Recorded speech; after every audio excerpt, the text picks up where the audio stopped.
अहो महीयसी जन्तुः जीविताशा यथा भवान् भीमापवर्जितं पिण्डम् आदत्ते गृहपालवत्। अहो महीयसी जन्तुः जीविताशा यथा भवान् भीमापवर्जितं पिण्डम् आदत्ते गृहपालवत्।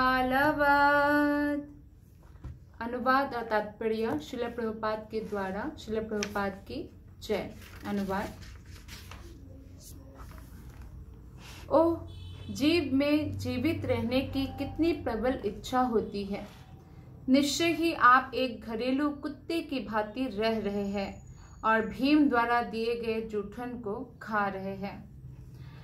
विदुर धृतराष्ट्र को बहुत पहले से ही समझाते आए हैं सही मार्ग पर चलने के लिए, लेकिन जो धृतराष्ट्र है वो हमेशा पुत्र मोह में अंधे होकर ही कार्य किया है। तो आज जब उनके सारे पुत्र मारे गए हैं और वो, क्योंकि पांडव जो है बड़ा धार्मिक है, बहुत ही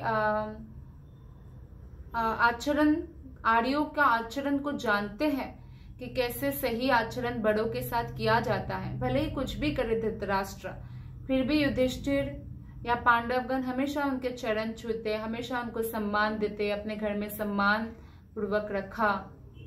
तो विदुर देख रहे थे कि धृतराष्ट्र को अब ये आदत पड़ चुकी है राजाओं की भांति या राजमहल में रहने की। तो अगर ऐसे ही वो आसक्त रहेंगे संसार में, जबकि उनके सब पुत्र मारे गए हैं, फिर भी आंखें नहीं खुली है, तो क्या हो जाएगा कि वो आत्म साक्षात्कार के पथ पर प्रगति कभी भी नहीं कर पाएगा। और मनुष्य योनि हमें इसी उद्देश्य से मिला है। तो इसलिए इस श्लोक में विदुर ने बहुत ही कठोर शब्द का उपयोग किया है धृतराष्ट्र को उकसाने के लिए, वानप्रस्थ के लिए, वन गमन करने के लिए, आध्यात्मिक जीवन जीने के लिए। कहते हैं, ओहो आप तो इतने बूढ़े हो चुके हैं, आपका इंद्रियां कितनी दुर्बल हो चुके हैं, और फिर भी जो है इतना जीवित रहने की प्रबल इच्छा होती है जीव में, बूढ़े होने तक भी इतना प्रबल इच्छा होती है, और ये सुख सुविधा की भी इतनी प्रबल इच्छा होती है कि धृतराष्ट्र, जबकि पांडवों ने ही उनके पुत्र को मारा, फिर भी उनके ही घर रह रहे हैं। और यहाँ पे विदुर ने युधिष्ठिर का जूठन ऐसा वर्ड यूज नहीं किया, कहा कि आप एक घरेलू कुत्ते की भांति रह रहे हैं।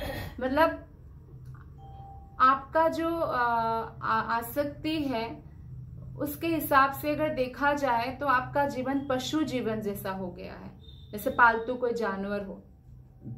और कहा है कि भीम द्वारा दिए गए जूठन को खा रहे हैं, मतलब उन लोगों का अर्जित धन है।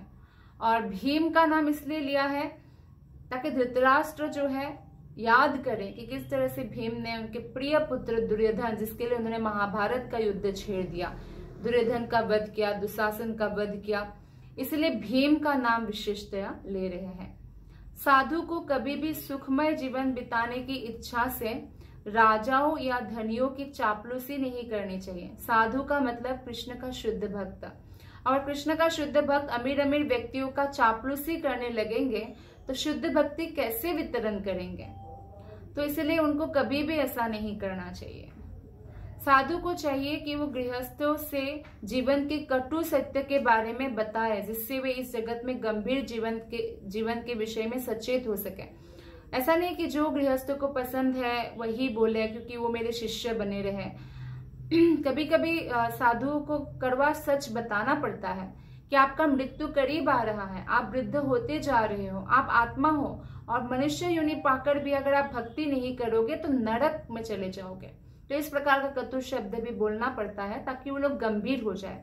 हाँ, ये बात है कि सबको ये नहीं बताया जाता क्योंकि सबके अंदर ये समझने की शक्ति नहीं है, लेकिन कुछ है जो भक्ति में प्रगत है, तो उनको जब ऐसे गृहस्थ को जो भक्ति में आ चुके हैं ऐसे अगर बता भी दे तो वो बातों को समझते हैं और पॉजिटिवली लेते हैं। लेकिन यहाँ पे धृतराष्ट्र, क्योंकि धृतराष्ट्र जानते हैं कि विदुर उनके हितैषी है, तो धृतराष्ट्र को विदुर पर पूर्ण भरोसा है। जैसे धृतराष्ट्र का हालात को सुधारने के लिए विदुर ने ये शब्द का इस्तेमाल किया कि आप भीम का जूठन खा रहे हैं। धृतराष्ट्र गृहस्थ जीवन के प्रति आसक्त वृद्ध पुरुष के जीते जागते उदाहरण थे। वास्तव में वे दरिद्र हो चुके थे, फिर भी वे पांडवों के घर में सुखपूर्वक जीवन बिताना चाह रहे थे। क्यों नहीं दरिद्र होंगे, उनका तो राज्य छिन गया, वो तो राजा भी नहीं रहे, उनके पास कुछ भी नहीं है एक्चुअली, लेकिन फिर भी उनके पास ये इच्छा है कि वो सुखपूर्वक जीवन बिताए अपना, इसीलिए वो वहां रह रहे थे। तो धृतराष्ट्र पांडवों के घर में क्यों रह रहे थे? क्योंकि सारा अपमान सहकर भी वे सुखपूर्वक जीवन बिताना चाह रहे थे। जो सुख मतलब हमारा जो रहने का, खाने का, ये जो सुख है उसको यहाँ पे बताया गया है, क्योंकि उन्होंने राजा की भांति जिया है और एकदम से, क्योंकि वो सब कुछ खो बैठा है, तो इसलिए वो जानते थे कि इन्हीं लोगों ने मेरे पुत्र को मारा, फिर भी रह रहे थे। अतः विदुर को आश्चर्य हो रहा था कि जीवित रहने की आशा कितनी प्रबल होती है। तो इससे पता चलता है कि हम जो है इस शरीरधारी जो आत्मा है, हम इस शरीर को छोड़ना नहीं चाहते हैं, इतना प्रबल इच्छा होती है इस शरीर में रहने का। तो ये धृतराष्ट्र की हालत से समझ में आता है। मूर्ख व्यक्ति यह नहीं जानता कि उसे यह शरीर सीमित अवधि के लिए बंदी के रूप में बिताने को मिला है, और मनुष्य शरीर तो अनेकानेक जन्मांतरों के बाद मिलता है, जो भगवत धाम वापस जाने के लिए, आत्म साक्षात्कार के लिए सुअवसर होता है। तो ये एक बंदी का जीवन है एक्चुअली, क्योंकि हम बद्ध आत्माएं हैं। तो एक शरीर में 24 तत्व से बना हुआ इस शरीर में हम रह रहे हैं, इस नगर में हम रह रहे हैं। इसमें 9 द्वार हैं, 9 द्वार, 2 आंखें, 2 नथुने, मुंह, 2 कान, मल द्वार, मूत्र द्वार, ऐसे करके 9 द्वार है। तो ये एक नगर जैसा या एक पिंजरा जैसा है जिसमें इसके अंदर हम रह रहे हैं। तो ये बात जो है मूर्ख व्यक्ति नहीं समझ सकता है, उसको लगता है कि हम शरीर हैं, लेकिन हम शरीर नहीं हैं, हम आत्मा हैं। जब जो है जन्मांतर के बाद हमें भगवत धाम जाने का मौका मिलता है, मनुष्य योनि मिलता है, तो हमें उसको ऐसे ही नहीं गंवाना चाहिए। धृतराष्ट्र अंधे थे और जीवन की समस्त विषमताओं के बीच वे सुखपूर्वक जीवित रहने की आशा लगाए हुए थे। विदुर जैसे साधु ऐसे अंधे व्यक्तियों को सावधान करने के लिए और शाश्वत जीवन बिताने के लिए भगवत धाम जाने की सहायता करने के लिए होता है। भले ही विदुर ने कड़वा बोला, लेकिन विदुर धृतराष्ट्र से बहुत प्रेम करते, उनके भाई है धृतराष्ट्र, तो इसलिए ये कड़वा शब्द बोला। कई बार माता पुत्र को कड़वा शब्द बोलती है ताकि वो उसका उन्नति हो, तो इसमें माता शत्रु नहीं होती है, उसका हितैषी होती है। तो ऐसे ही विदुर हितैषी है। एक बार वहां जाकर कोई इस दुखमय संसार में वापस नहीं आना चाहता, भगवत धाम जाकर। अतएव हम सोच सकते हैं कि महात्मा विदुर जैसे साधु को कितना उत्तरदायित्वपूर्ण कार्य करने के लिए सौंपा जाता है। इसलिए जो कृष्ण भक्त होते हैं और जो जिनको ये ज्ञान प्राप्त होता है, तो इस ज्ञान को वो जन जन तक बांटते हैं। या जैसे कोई भी इस भगवत धाम जाना है, हम मनुष्य शरीर में है, हम आत्मा है, ये सब ज्ञान जब वो दूसरों तक पहुंचाते हैं, क्योंकि हमारे समाज में ऐसी बातें करते ही नहीं है ना।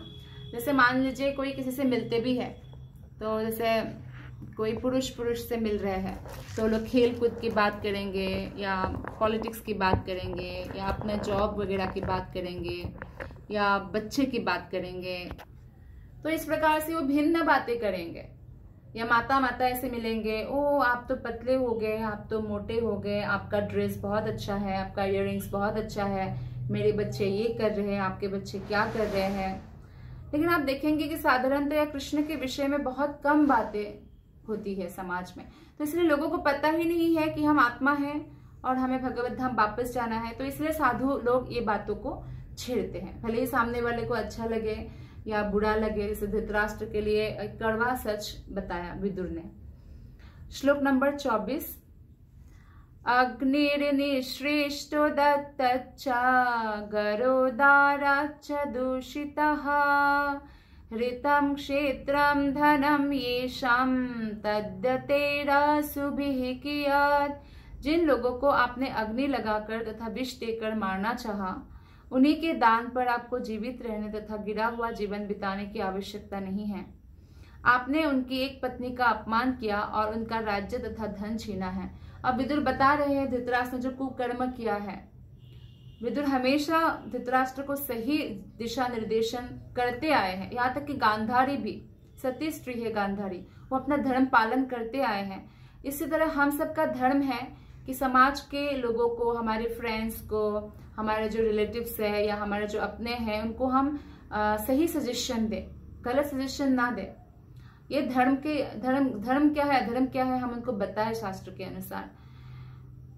तो इसी प्रकार से विदुर बता रहे हैं कि देखो आपने कितना कुकर्म किया है। आपने उनको विष देकर मारना चाहा था, भीम को मारना चाहा था दुर्योधन में, जब वो बचपन की ही बात है, और खीर में विष मिलाकर गिरा दिया था नदी में, और एक बार लक्षागृह में जलाने की कोशिश किया।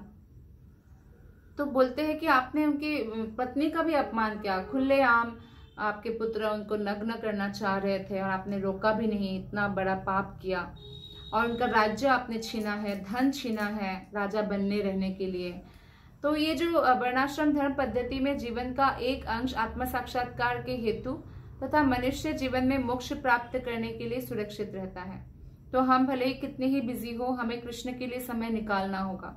जैसे बाकी संबंधों में समय देने से संबंध प्रबल होता है, स्ट्रांग होता है, बलवान होता है, इसी तरह से जब हम भगवान श्री कृष्ण के लिए समय निकालेंगे तो कृष्ण के साथ हमारा संबंध दृढ़ होगा।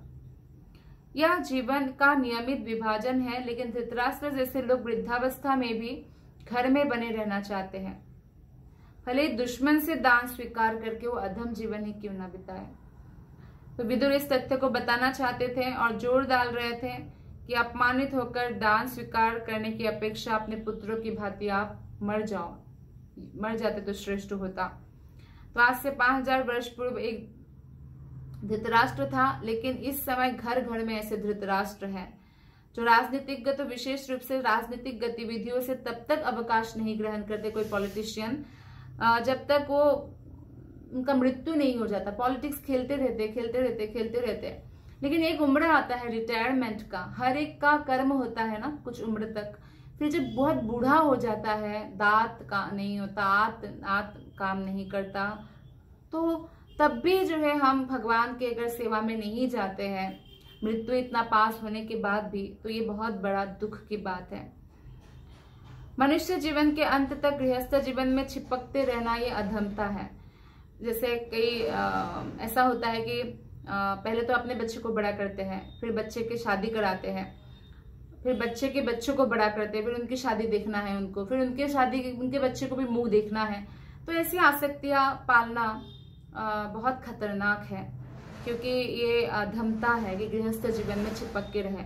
जैसे ही बहू आए, जैसे ही बेटा शादी हो, बेटी शादी हो, तो क्या करना चाहिए कि आप अब सेटल कर दिया आपने अपने बच्चों को, तो क्या करना चाहिए कि संन्यास ले लेना चाहिए। मन से तो संन्यास ले ही लेना चाहिए, भले आप घर में रहें, तो मन से संन्यास अगर हम ले लेंगे तो हमारा 24 घंटा हम भगवान श्री कृष्ण की सेवा में लगा पाएंगे। ये बहुत आवश्यक है, क्योंकि जब रिटायरमेंट की अवस्था आता है मतलब वृद्ध अवस्था है, और वृद्ध अवस्था मतलब मृत्यु और करीब है। वैसे तो आजकल यंग लोगों का भी मृत्यु हो जाता है, इसका हम नहीं कह सकते हैं। तो इसीलिए बचपन से ही आपका जैसे ही हमें आंखें खुले कि भक्ति करना है, हमें भक्ति में तीव्र गति से लगे रहना चाहिए। तो अतः इस समय विदुर को आवश्यकता है जो ऐसे धृतराष्ट्र के मार्ग, धृतराष्ट्र जैसे लोग, ऐसे अभी घर घर धृतराष्ट्र है, ऐसे श्रील प्रभुपाद बता रहे हैं, तो हमें विदुर की आवश्यकता है जो ऐसे धृतराष्ट्र को याद दिलाए भक्ति के बारे में, भगवान की भक्ति करने के लिए उनको प्रेरित करें और इस प्रकार उनका उद्धार करें। श्लोक नंबर 25। तस्यापि तावदेहोऽयं कृपाणस्य जिजीविषुः परित्यानिच्छतो जीर्णो जरया वाससि इव।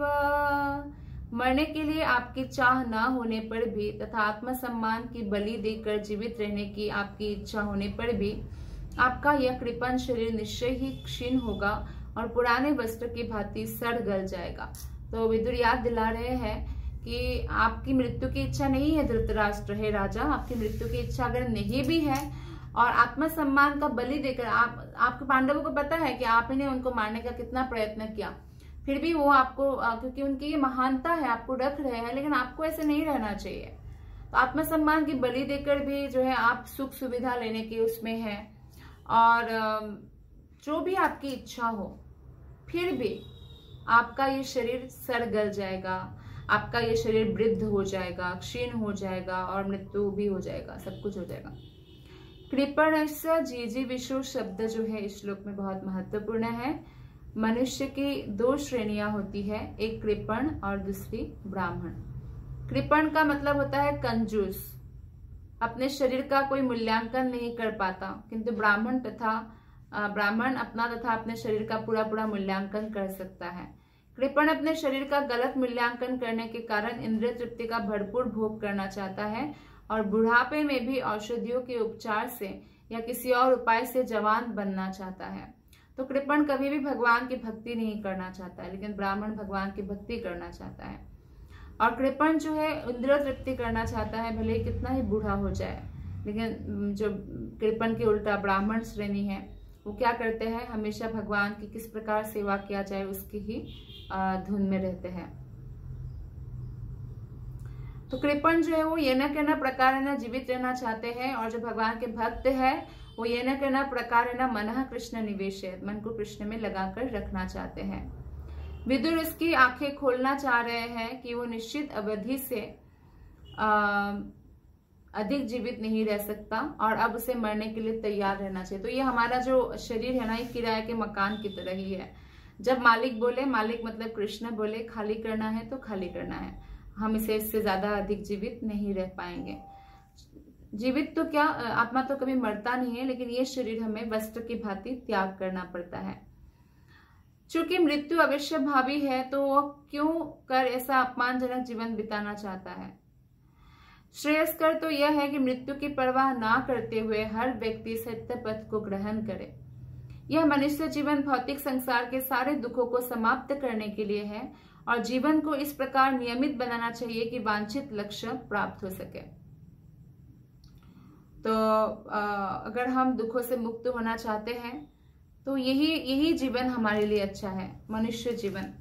अन्य जीवन में हम दुखों से मुक्त नहीं हो सकते हैं, और अन्य जीवन में उसमें और ज्यादा दुख मिलेगा, और अगर दोबारा मनुष्य नहीं मिला तो दोबारा और दुख मिलेगा ना। तो क्यों ना हम इस जीवन में जो दुख को सहन करते हुए हम भगवान की भक्ति करें और वांछित लक्ष्य प्राप्त करें। धृतराष्ट्र जीवन के प्रति गलत धारणा के कारण अपनी अर्जित शक्ति का 80% भाग पहले ही फूंक चुके हैं। अतएव उन्हें कृपण जीवन के अंतिम दिनों का सदुपयोग करना चाहिए। कृपण, धृतराष्ट्र को कृपण कहा गया है, ऐसा नहीं कि आंखों से अंधा है। धृतराष्ट्र बुद्धि से भी अंधे थे, क्योंकि उन्होंने बुद्धि को पूरा पुत्र मोह में लगा दिया, षड्यंत्र करने में लगा दिया, वो भी पांडव जैसे भक्तों के अगेंस्ट। तो इसलिए कृपण का जीवन उन्होंने बिताया और जीवन का 80% तो उन्होंने निकाल ही दिया इस प्रकार से। तो इसलिए विदुर बोल रहे अब बाकी अंतिम दिन का सदुपयोग कीजिए, परम कल्याण के लिए कार्य कीजिए। तो सौभाग्य से ही ऐसे कृपण मनुष्य की विदुर जैसे अगर स्वरूप सिद्ध व्यक्ति मिल जाते हैं और भेंट हो जाता है, या कोई रिश्तेदार में ही उनका ऐसा कोई बहुत महान भक्त है कृष्ण का, तो उसके उपदेश से वो अज्ञान का जो ये भवसागर है उससे मुक्त हो सकता है। श्लोक नंबर 26। गत स्वार्थमिमं देहं विरक्तो मुक्त बंधनः अविज्ञात गतिर्जह्यात् सवेधीरा उदारहितः। जो किसी अज्ञात सुदूर स्थान को चला जाता है और सारे बंधनों से मुक्त होकर अपने भौतिक शरीर को तब त्यागता है, जब वो व्यर्थ हो जाता है तो वो धीर कहलाता है। तो ये धृतराष्ट्र को विदुर इस तरीके से बता रहे हैं कि अज्ञात स्थान को चले जाना चाहिए और सारे बंधनों से मुक्त हो जाना चाहिए। भौतिक शरीर को जब तक भगवान रखना चाहते हैं इस शरीर में हमें रहना चाहिए, और फिर जब वो व्यर्थ हो जाता है तब वो त्याग देना चाहिए। उसको धीर कहा जाता है। नरोत्तम दास ठाकुर जो परम भक्त है कृष्ण के और गौड़ीय वैष्णव संप्रदाय के आचार्य हैं, उनका गीत है, वो कहते हैं, हे भगवान मैंने अपना जीवन व्यर्थ गवा दिया। हरि हरि विफले जन्म गुआइनु, मनुष्य जन्म पाया, राधा कृष्ण ना भोजिया, जानिया सुनिया विष खाइनु, जानिया सुनिया विष खाइनु। तो बोलते हैं कि मनुष्य जीवन मुझे मिला, फिर भी मैंने राधा कृष्ण का भजन नहीं किया और इस प्रकार मैं जानबूझकर विष खाया। विष क्या है? भौतिक भोग। कृष्ण की भक्ति छोड़कर भौतिकता में जीना, ये विष है, तो वो मैंने खाया। हालांकि नरोत्तम दास ठाकुर तो बहुत महान भक्त है, लेकिन ये इनकी विनम्रता है। और मनुष्य शरीर पाकर भी अगर हम भगवान की पूजा की अपेक्षा करते हैं तो ये जानबूझकर विष खाने जैसा है। दूसरे शब्दों में मनुष्य का शरीर भगवत भक्ति के अनुशीलन हेतु मिला है, जिसके बिना जीवन चिंताओं से पूर्ण और कष्टमय बन जाता है, भगवत भक्ति के बिना। अतएव जिसने ऐसे सांस्कृतिक कार्यकलापों के बिना ही अपना जीवन नष्ट कर दिया है, तो उनको सलाह दिया जाता है कि वो जो है इन सब भौतिक बंधनों से मुक्त कर ले अपने आप को और अज्ञात स्थान में शरीर का त्याग करे, जिससे उनको कोई भोग के प्रति आकर्षित ना कर पाए और आसक्तियों को बढ़ा नहीं पाए। तो धीर का अर्थ है कि जो पर्याप्त उत्तेजित होने पर विचलित ना हो सकता है बहुत सारे उत्तेजना हो, आसपास के बहुत प्रोवोकिंग सिचुएशन हो, फिर भी वो विचलित नहीं होता है, उसको धीर कहा गया है। कोई भी व्यक्ति अपनी पत्नी तथा बच्चों के प्रति अत्यधिक स्नेहवश सुखमय गृहस्थ जीवन का त्याग नहीं कर पाता। परिवार के प्रति ऐसा बेजा स्नेह से आत्म साक्षात्कार रुक जाता है। अगर पत्नी से प्रेम है, बच्चों से प्रेम है, तो उसको आध्यात्मिक बनाइए, क्योंकि शास्त्र भी कहते हैं अगर आप अपने बच्चों का उद्धार नहीं कर सकते तो माता पिता नहीं बनना चाहिए। अगर पत्नी का उद्धार नहीं कर सकते तो पति नहीं बनना चाहिए। तो उनको भगवान की सेवा में कैसे लगना है उसके लिए दिशा निर्देश करें, वो असली प्रेम है। अन्यथा यह आसक्ति भक्ति के पथ पर बहुत बड़ा बाधा है। और जो कोई ऐसे संबंध को भुलाने में समर्थ होता है उसे ही धीर कहा जाता है। किंतु ये तो हताश जीवन का वैराग्य पथ है। ऐसे वैराग्य का स्थिरीकरण प्रामाणिक संतों तथा स्वरूप सिद्ध महात्माओं के सानिध्य से ही संभव है। दिव्य भाव सेवा जागृत करने के लिए हमें जरूरी नहीं है कि हम कोई एकांत स्थान में दूर पर्वत में जाकर तपस्या करने पर ही मिलेगा। भक्ति योग हम कहीं भी संपन्न कर सकते हैं और इसके लिए हमें एकनिष्ठ शरणागति की आवश्यकता है कृष्ण के चरण कमल में। और भगवान के शुद्ध भक्तों की संगति से ऐसा संभव हो पाता है। भगवान कृष्ण इतने दयालु है कि वो अपने भक्तों की रक्षा स्वयं करते हैं। तो अगर हम ऐसे भक्तों के शरणागत होते हैं तो भगवान हमारी भी रक्षा करते हैं। धृतराष्ट्र बहुत भाग्यशाली था एक्चुअली, क्योंकि उनके पास ऐसा भाई था जिसकी संगति उनके हताश जीवन के लिए मुक्ति का साधन थी। तो अगर हमारे घर में कोई भी एक भक्त है तो वो हमारे लिए बहुत बड़ा भगवान का वरदान है। श्लोक नंबर 27। यह स्वकात् पारतो वेहा जाता निर्वेद आत्मवान हृदि कृत्वा हरिम गेहात् प्रव्रजेच्च नरोत्तमः। जो व्यक्ति अपने आप या दूसरे के समझाने से जाग जाता है और इस भौतिक जगत की असत्यता तथा दुखों को समझ लेता है तथा अपने हृदय के भीतर निवास करने वाले भगवान पर पूर्णतया आश्रित होकर घर त्याग देता है, वो निश्चय ही उत्तम कोटि का मनुष्य है। तो इस श्लोक में विदुर बता रहे हैं कि उत्तम कोटि का मनुष्य कौन है। यानी जो अपने आप जाग जाता है, मतलब आध्यात्मिक जगत के प्रति जो सचेत हो जाता है, या दूसरा कोई बोले तो उससे जाग जाता है, तो अच्छी बात है, दोनों ही अच्छी बात है। और भौतिक जगत की जो दुख है उसको समझ लेता है, असत्यता को देख पाता है, क्या अशाश्वत नहीं है या शाश्वत है, उसको समझ जाता है। और जो भगवान के प्रति पूर्णतः आश्रित हो जाता है उसको उत्तम कोटि का मनुष्य कहा गया है। योगियों का 3 श्रेणियां हैं। धीर का मतलब है वह जो पारिवारिक संगति से दूर रहने के लिए विचलित नहीं होता, दूर रहने, भले ही परिवार से दूर है पर विचलित नहीं है, वो भक्ति में लगा हुआ है, उसे धीर कहते हैं। दूसरा सन्यासी, जो हताश भावना के कारण विरक्त जीवन बिताता है, क्योंकि उनके अंदर हताश हो गए, वो निराश हो गए, इसलिए विरक्त जीवन बिताते हैं।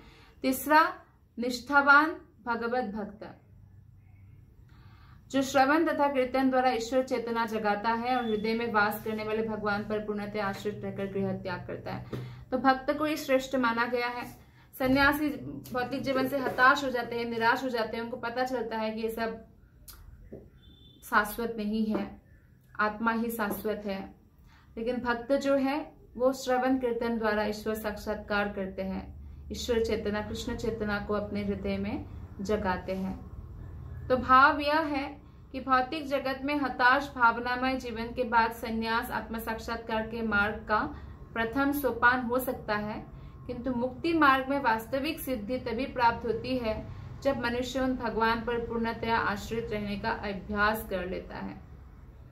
ठीक है, आपने भौतिक इच्छाओं को त्याग दिया, भौतिक इंद्रिय तृप्ति को त्याग दिया, भौतिक कामनाओं को त्याग दिया, ये अच्छी बात है।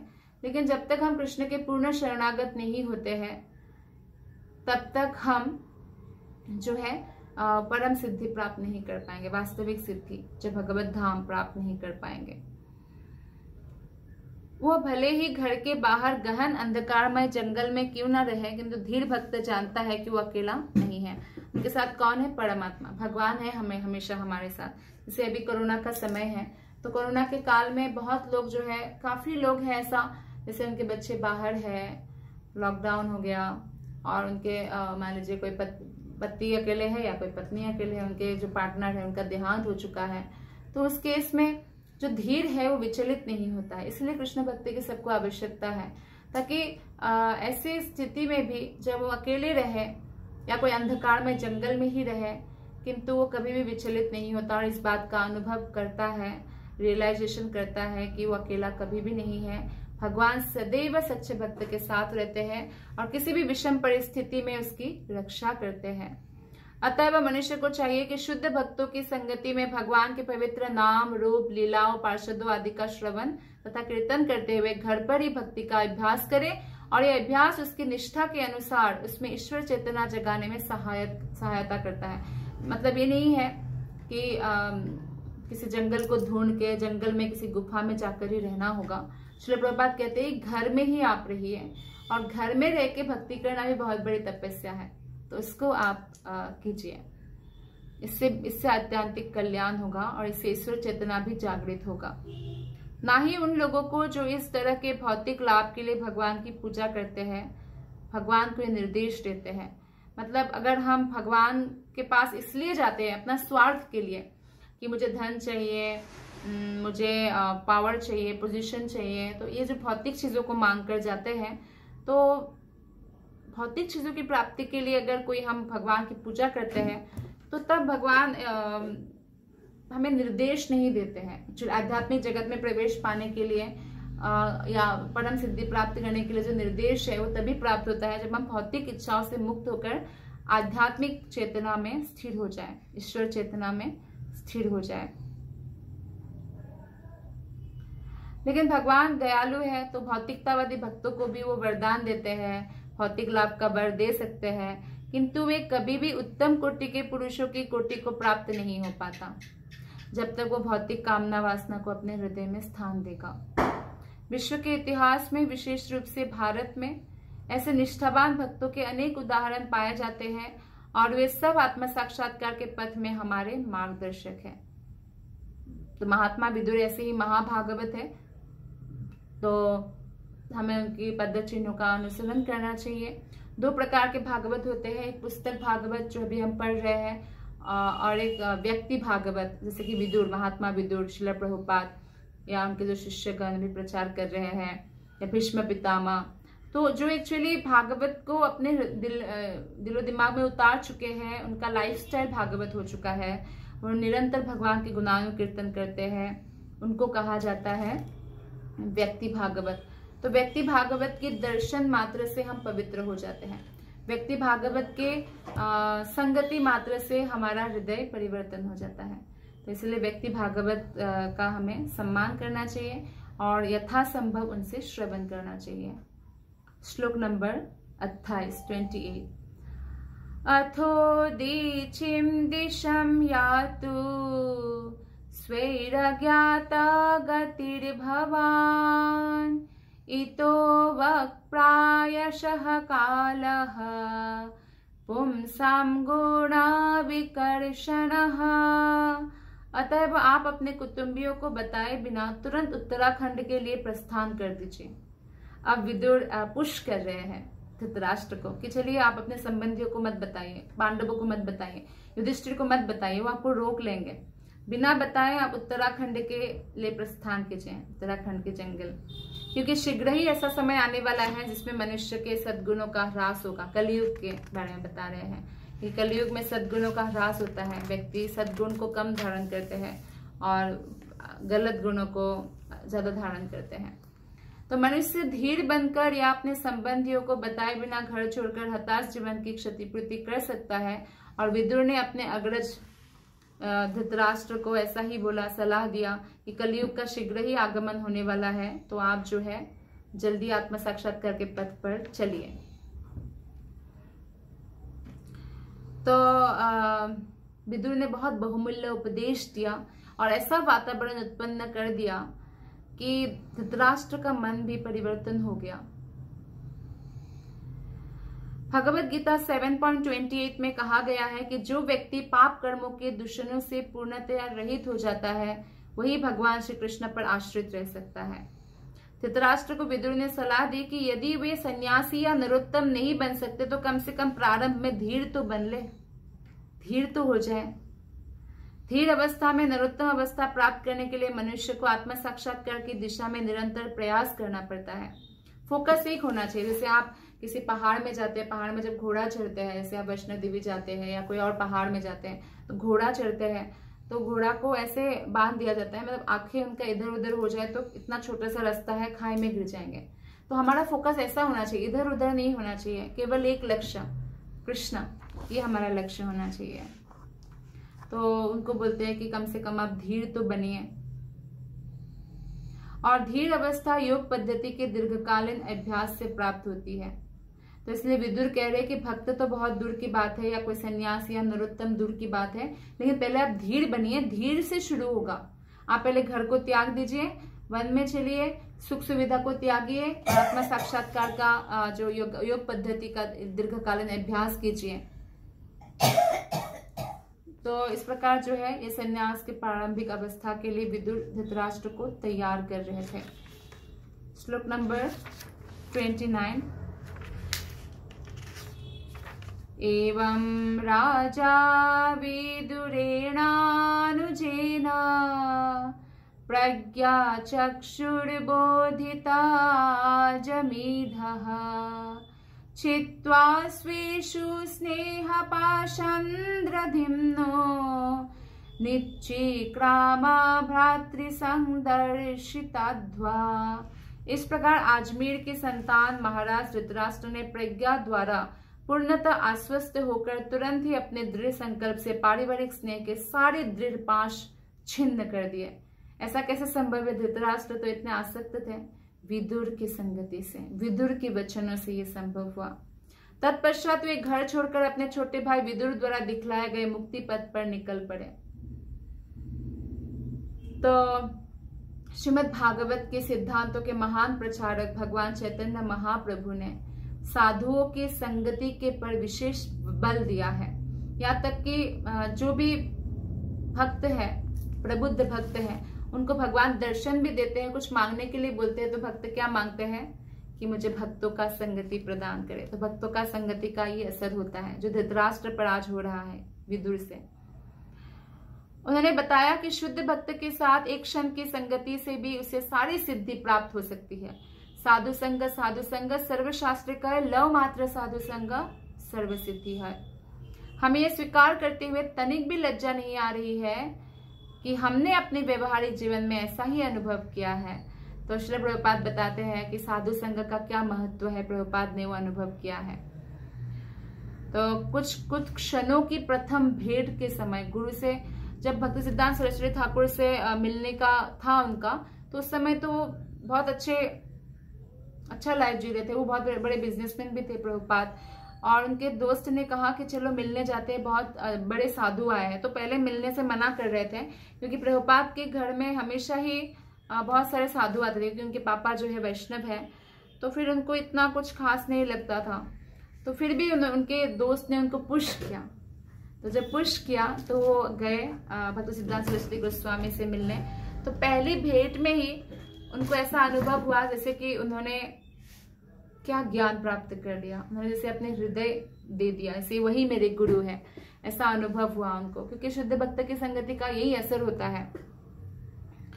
तो बोलते हैं प्रभुपाद की उपयुक्त क्षण में अगर दर्शन नहीं मिलता भक्ति सिद्धांत सरस्वती ठाकुर का जो उनके गुरु है, प्रभुपाद बोलते हैं कि मैं धुरंधर व्यापारी होता, बहुत बड़ा व्यापारी होता, और किंतु मुक्ति के मार्ग पर चलने तथा गुरु के आदेश अनुसार भगवान की सेवा करने के मार्ग पर अग्रसर होने में कभी समर्थ नहीं होते अगर वो अपने गुरु से नहीं मिलते हैं। और यहाँ पर प्रस्तुत है दूसरा उदाहरण धृतराष्ट्र के साथ विदुर की संगति का प्रभाव।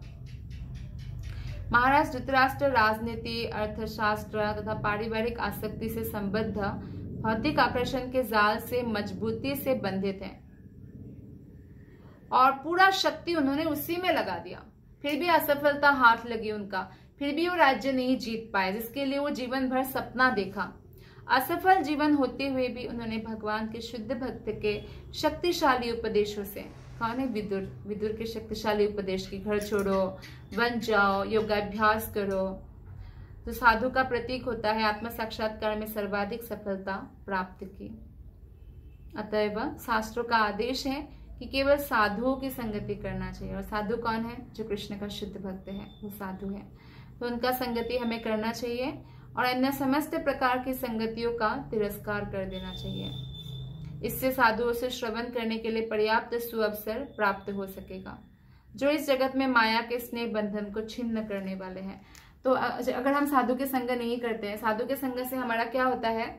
बल मिलता है, इसीलिए हम 16 माला कर पाते हैं, 4 नियम पालन कर पाते हैं, या हम भागवतम सुनने के लिए हमारे हृदय में उत्कंठा होता है, इच्छा होती है, मन इधर उधर भटकता नहीं है, भगवान के ऊपर रहता है स्थिर। तो ये किस लिए होता है? संगति से। अगर हमने संगति करना छोड़ दिया, भले ही अभी कोरोना का समय है लेकिन फिर भी ऑनलाइन अगर हम संगति कर रहे हैं, रोज हम क्लास सुनते हैं, तो इस प्रकार से क्या होता है? हमें बल मिलता रहेगा। लेकिन अगर हमने छोड़ दिया 100%, हम धीरे धीरे क्या होगा? 16 से 0 माला हो जाएगा और फिर क्या होगा?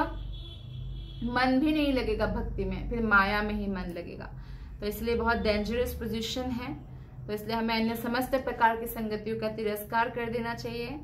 इससे साधुओं से श्रवण करने के लिए पर्याप्त सुअवसर प्राप्त हो सकेगा। क्योंकि अगर हम ऐसे लोगों से दोस्ती बनाए बैठेंगे जो प्रजल्प करते रहते हैं, बेकार के समय नष्ट करते हैं, तो फिर हमें समय कहाँ से मिलेगा साधुओं से श्रवण करने का, लेक्चर सुनने का, भागवत गीता भागवतम का? संगति त्याग करेंगे तो इधर समय मिलेगा, है ना। तो जो इस जगत में माया के स्नेह बंधन को छिन्न करने वाले हैं वो कौन है? कृष्ण के भक्त। तो ये सत्य है कि यह जगत महान मोह है, भ्रम है। इस जगत में भ्रम की कोई कमी नहीं है क्योंकि इसमें प्रत्येक वस्तु यथार्थ सत्य जैसा प्रतीत होता है। माया का क्या काम है? जो नहीं सच है उसको सच करके स्थापित करना, ये माया है। तो ये भ्रम होता है और यथार्थ सत्य प्रतीत होता है, लेकिन दूसरे ही क्षण वो समुद्र के उफनते फैन की भांति या आकाश में बादलों की भांति छूमंतर हो जाता है। आकाश में बादल सचमुच ही वास्तविकता का प्रतीत होते हैं, किंतु उनमें वर्षा होती है और वर्षा के कारण क्षण भंगुर हरी हरी वनस्पतियां उत्पन्न होती है। तो ये जो भौतिक जगत है ये शाश्वत नहीं है, ये अशाश्वत है, दुखों का घर है। तो हमें इसलिए जानना चाहिए कि अगर हम इस भौतिक जगत में आए हैं तो हमारा शरीर शाश्वत नहीं है, ये भौतिक जगत शाश्वत नहीं है। तो जितना भी समय हमें भगवान ने दिया है, time is more valuable then money. समय पैसों से भी ज्यादा महत्वपूर्ण है। आप कितना भी पैसा देंगे, समय खरीद नहीं सकते, लेकिन वही समय आपने अगर भगवान की सेवा में लगा दिया तो फिर भगवत धाम जा सकते हैं। तो इसलिए जैसे बारिश होने पर हरी हरी वनस्पतियां उत्पन्न होती है, लेकिन कालक्रम में बादल, वर्षा तथा हरी हरी वनस्पतियां सब कुछ विलुप्त हो जाती है, लेकिन आकाश रह जाता है और आकाश के तारे रह जाते हैं। इसी प्रकार परम सत्य, जिसकी उपमा आकाश से दी जाती है, शाश्वत बने रहते हैं। और बादल जो है स्वरूप मोह भ्रम आता जाता रहता है। बादल, मूर्ख जीव क्षणिक बादल के प्रति आकृष्ट होते हैं, लेकिन वो तो आता जाता रहता है। लेकिन जो बुद्धिमान है वो शाश्वत आकाश को जानते हैं, अर्थात जो बुद्धिमान है वो भगवान श्री कृष्ण के प्रति आकर्षित होते हैं, भौतिक जगत के प्रति आकर्षित नहीं होते हैं। श्लोक नंबर 30।